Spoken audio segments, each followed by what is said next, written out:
Bueno, primero disculpas por llegar a los postres, pero bueno, hemos tenido una reunión en el Ministerio de Cultura con cosas que son importantes para conseguir convenios para egresados, prácticas y demás.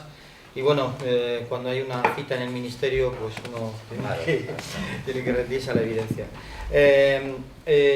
Lo primero de todo, muchísimas gracias a todos los que estáis en esta mesa, por todo el trabajo que estáis haciendo, a vosotros por asistir, para recuperar y mantener esa memoria que estaba hablando Fernando Domènech, que es una de las vías y uno de los esfuerzos que se están haciendo en esta casa desde siempre prácticamente, pero bueno, yo cuando formé parte del equipo directivo de MAI, antes de Ignacio García May, antes de Amestoy, una de las cosas que me sedujo de su proyecto es, hay una asignatura pendiente, hay un tema pendiente, y es que todo lo que se ha hecho en esta casa, todas las personalidades, todo el esfuerzo, no puede quedar en el olvido.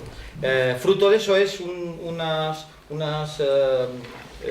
fotografías que hay en la sala de profesores que suscitan controversias, porque algunos parece que dicen que es un panteón en el que no quieren estar los jubilados, otros los admiran. Yo cuando hago unas tutorías ahí, pues siempre me es muy reconfortante, porque puedo decir, este profesor me ha dado clases, este es mi maestro, y yo creo que eso es una de las cosas que se tiene que hacer. Cuando he ido a Polonia hace poco, lo mismo, en el vestíbulo están profesores antiguos, profesores jubilados, profesores ya fallecidos, y eso es importante.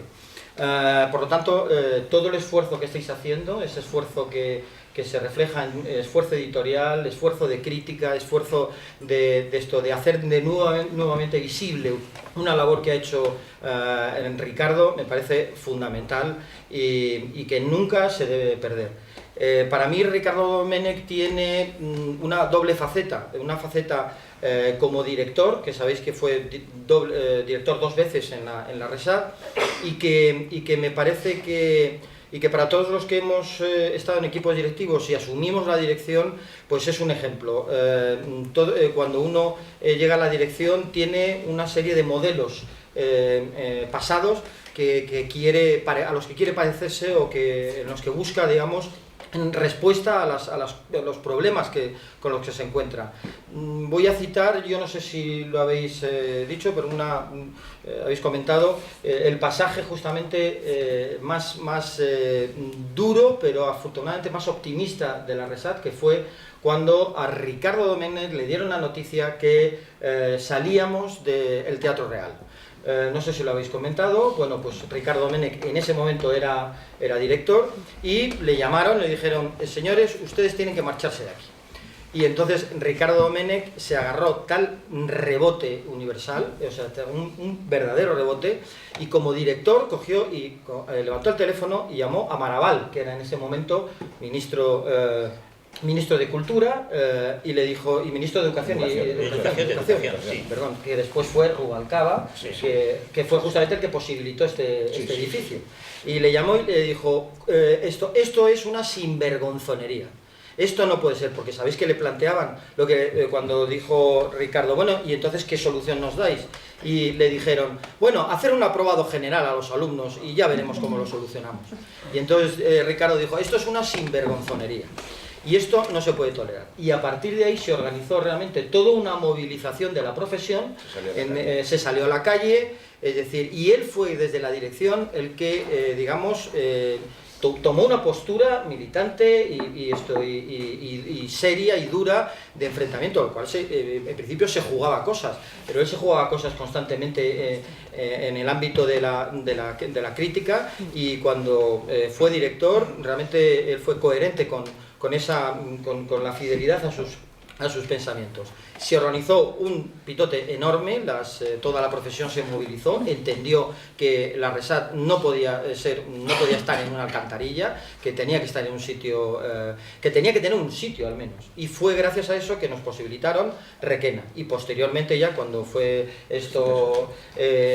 ministro Rubalcaba, se consiguió entre evidentemente Lourdes Ortiz, Medina, bueno, y Ricardo dado que también evidentemente él tenía, seguía estando, digamos, presente, se consiguió el proyecto de este edificio. Por lo tanto, yo creo que cuando nos enfrentamos cuando entramos diariamente a esta casa, yo creo que la memoria sirve para decir, esto no es casual, esto ha sucedido porque una serie de gente se ha empeñado en esto y porque alguien se ha jugado el tipo, ¿no? Y yo creo que Ricardo se jugó el tipo en ese momento y para nosotros es un modelo como director, y yo, desde luego, en la medida de lo posible y en la medida que pueda, voy a jugarme el tipo también por ese modelo, ¿no? Porque tengo presente ese modelo. Y finalmente un recuerdo como profesor que da sentido realmente a lo que es la crítica. La crítica es importante, es útil, tal, pero nunca se le dará suficiente importancia a la labor de la crítica. Cuando yo de vez en cuando pues recurro al Departamento de Escritura y Ciencias Teatrales para hacer diferentes actividades en mi labor de profesor de interpretación. Creo que eso es importante, esa conexión, el hecho de que el Departamento de Escritura y Ciencias Teatrales tiene una importancia en las cosas que hace, en los textos que genera, en la crítica que genera, y eso ayuda a los alumnos de interpretación a dar sentido a su trabajo. Yo en ese momento llevaba un primero gestual, y los primeros gestuales pues no tienen, digamos, una gran motivación por lo que son determinados textos, y sobre todo un texto como por ejemplo es Miura. Yo dije, yo quiero montar un Miura, quiero trabajar con vosotros un Miura, pero claro, Miura hay que tener en cuenta que fue denostado durante toda una época, igual que Jardiel, etcétera, etcétera, porque eran autores que de alguna manera se identificaban en cierto sentido con un planteamiento burgués, etcétera, etcétera. Y entonces yo dije, pero yo he leído varias obras de Miura y yo encuentro que aquí hay un sentido del humor impresionante. Y entonces hablé con Ricardo y le pregunté, oye, ¿tú podrías explicarles, tú podrías, digamos, abrirles un poco a los alumnos en este tema? Y él se ofreció y tuvimos unas sesiones de trabajo y los alumnos se quedaron absolutamente encantados con Miura. Miura no es Miura, Miura es también quien habla de Miura. Y quien habla bien de Miura y quien puede explicar a Miura, quien puede hacer comprender a Miura, es muchas veces es igual de importante o más importante que el propio autor.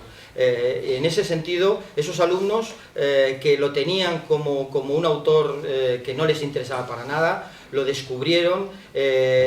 Ricardo comentó muchas anécdotas y muchos detalles personales sobre Miura y que hicieron comprender a estos alumnos esa obra, ese sentido dramático e interpretativo.